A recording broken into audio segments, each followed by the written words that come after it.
Hello बच्चों, expert classes bye Piyush राय में आपका स्वागत है। व्याकरण को हम एकदम जीरो लेवल से देखेंगे, उस लेवल तक लेके जाएंगे कि जहां से आपके क्वेश्चन गलत न के बराबर हो और आप 50 में कम से कम मारे 45 से 48 क्वेश्चन। और उम्मीद तो यही रहेगी कि आप हम लोगों के साथ जुड़े रहेंगे। एक्सपर्ट क्लासेस बाय पीयूष राय की जो टीम है इनमें रहेंगे तो आप 50 में 50 भी करेंगे। इसमें आपकी भी भूमिका होगी, ना कि हम सबकी भूमिका होगी।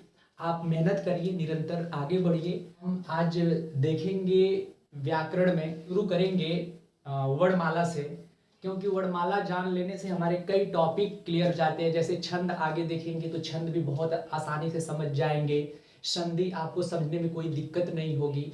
और पहली सीढ़ी है व्याकरण में वर्णमाला, तो हम वर्णमाला देखेंगे। वर्णमाला के बाद हम संधि देखेंगे, तुरंत इसके बाद संधि देखेंगे। संधि के बाद हम समास देखेंगे। समास के बाद हम देखेंगे उपसर्ग, प्रत्यय। उसके बाद हम देखेंगे विकारी शब्द, फिर देखेंगे अविकारी शब्द,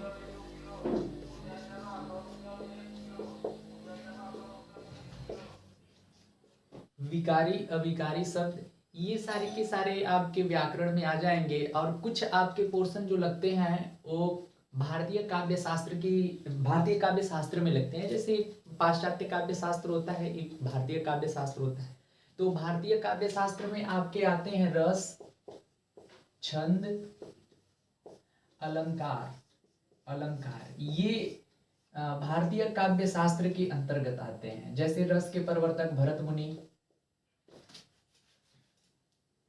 मुनि, छंद के पिंगल, अलंकार के भामह। ये सारे के सारे आपके भारतीय काव्य शास्त्र में आएंगे। अभी आपको पता चला कि रस के प्रवर्तक कौन, भरत मुनि, छंद के आचार्य पिंगल, फिर उसके बाद अलंकार के जो हैं भामह है। तो हम ये भी देखेंगे। यही आपके व्याकरण में तीन ही से पूछा जाता है, रस, छंद, अलंकार।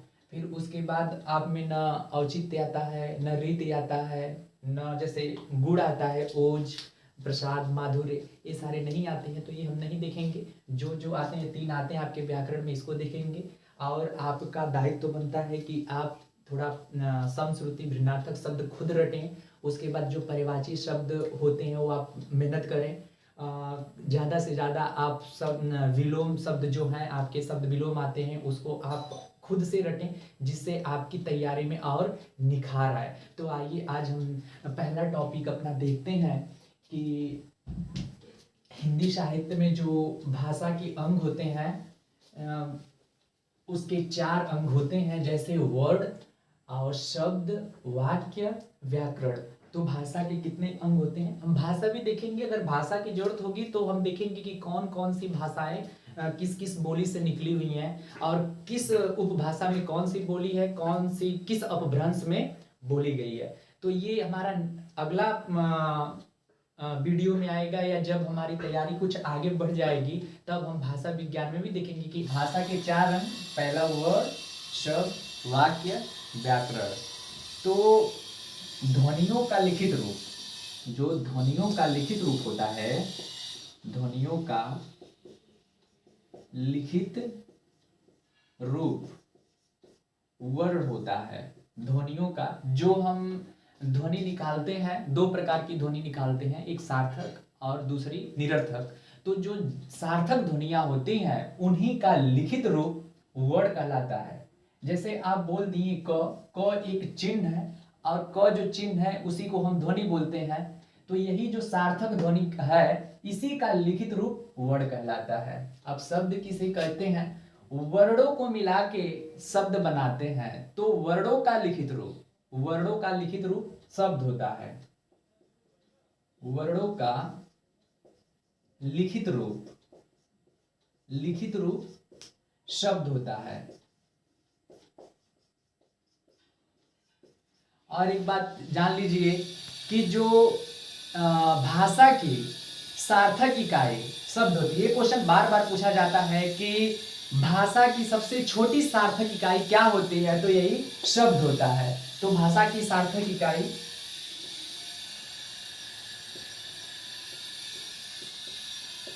भाषा की सार्थक इकाई। दूसरा पॉइंट आपको मिला कि भाषा की सार्थक इकाई क्या? तो शब्दों का सार्थक समूह, शब्दों का सार्थक समूह वाक्य कहलाता है। वाक्य कहलाता है। शब्दों का सार्थक समूह वाक्य कहलाता है। और भाषा की पूर्ण इकाई, भाषा की पूर्ण इकाई है। भाषा की पूर्ण इकाई वाक्य है। और व्याकरण जो भाषा का विश्लेषण करे, विश्लेषण करे। और जो व्याकरण होता है, व्याकरण का एक क्वेश्चन पूछेगा कि व्याकरण स्त्रीलिंग है कि पुल्लिंग? तो व्याकरण पुल्लिंग है। पुल्लिंग, ये आपका मोस्ट है, इसको देखिएगा कि व्याकरण कैसा है, पुल्लिंग है।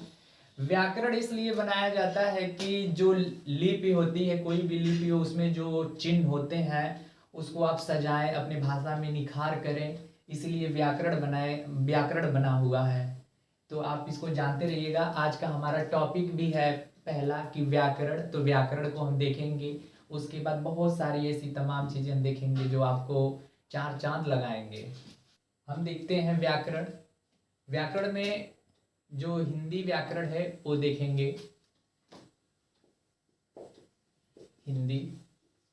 हिंदी की जो लिपि होती है, देवनागरी लिपि होती है। देवनागरी लिपि।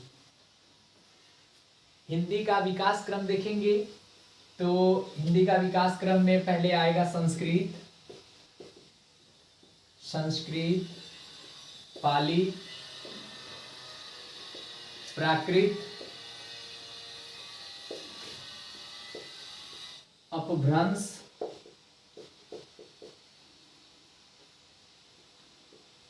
अवहट, फिर हिंदी। हिंदी देवनागरी लिपि में लिखी जाती है। हिंदी की आदि जननी संस्कृत है। तो क्वेश्चन पूछता है कि हिंदी की आदि जननी कौन सी है? तो संस्कृत है। हिंदी किस भाषा का शब्द है? तो ये पहले भी बता चुका हूं, फिर जान लीजिए कि हिंदी फारसी भाषा का शब्द है। फारसी भाषा का शब्द है। तो आप कितने क्वेश्चन बने कि हिंदी की लिपि कौन सी है? देवनागरी। हिंदी का विकास क्रम देखेंगे तो संस्कृत, पाली, प्राकृत, अपभ्रंश, अवहट के बाद आपका आया हिंदी। और व्याकरण जो है, व्याकरण पुल्लिंग होता है, ये हम पहले ही बता चुके हैं कि व्याकरण जो होता है वो पुल्लिंग होता है। उसके बाद देवनागरी लिपि जो है वो ब्राह्मी लिपि से निकली है। ब्राह्मी लिपि से निकली हुई। हम देखते हैं जैसे कि अभी देखे हैं कि हिंदी की लिपि देवनागरी है, तो लिपि को भी जान लेते हैं। लिपि किसे कहते हैं? तो मौखिक ध्वनियों को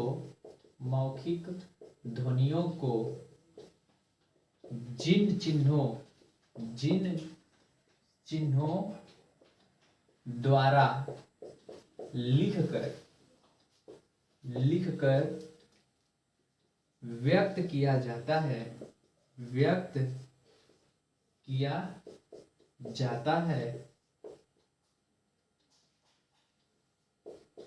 उन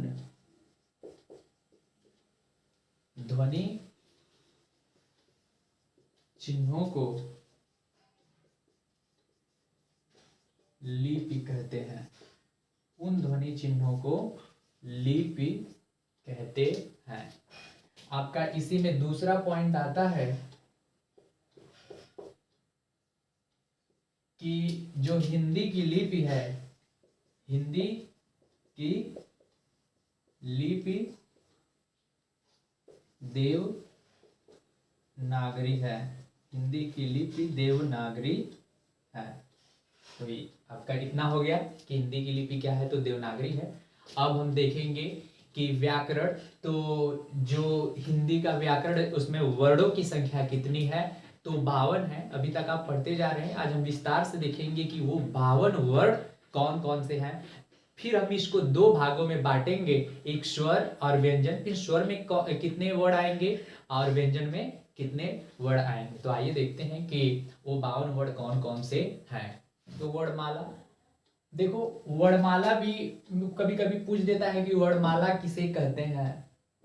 तो वर्णों के सार्थक सुनिश्चित क्रम से व्यवस्थित समूह को वर्णमाला कहते हैं। यानी कि वर्णों के सार्थक समूह को वर्णमाला कहते हैं। ये भी लिख देते हैं कि वर्णों के सार्थक समूह को वर्णमाला कहते हैं। वर्णमाला कहते हैं। वर्णों के सार्थक समूह को वर्णमाला करते हैं, या ऐसे भी कर सकते हैं वर्णों के सुनिश्चित, पहले से पूर्व निर्धारित सुनिश्चित क्रम से व्यवस्थित समूह को वर्णमाला कहते हैं। आप इतना याद करें कि वर्णों के सार्थक समूह को वर्णमाला कहते हैं। अब वर्णमाला की संख्या कितनी होती है, देवनागरी लिपि में वर्णमाला की संख्या जो होती है वो 52 होती है। यानी कि पूछे कि वर्णमालों की संख्या कितनी है, तो 52 है। अब वो 52 कौन कौन से हैं हम देखते हैं। तो पहले पे आता है अपना स्वर में अ, आ, ई, उ, री, ए, ऐ, ओ, आओ। ये टोटल हो गए आपके 11। उसके बाद दूसरे पे आता है अयोग, वाह, ध्वनिया। इनकी संख्या 2 है। हाँ, फिर उसके बाद आता है आपका वर्ग, क वर्ग, च वर्ग, ट वर्ग, त वर्ग, प वर्ग। ये आपके 5 वर्ग आ गए। इसमें आता है क, ख, ग, ङ, च, छ, ज, झ, ञ, ट, ठ, ड, ढ, ढ़, ढ, ढ, ढ, न, अ, ब, भ, म।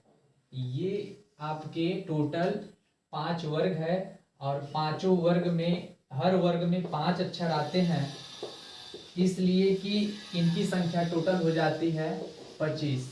इन्हें कहते हैं स्पर्श व्यंजन। स्पर्श व्यंजन। अब इनकी संख्या हो गई 25। उसके बाद आता है अपना अंतस्थ व्यंजन। ये होता है य, र, ल, व। फिर आता है अपना ऊष्म व्यंजन। ऊष्म व्यंजन,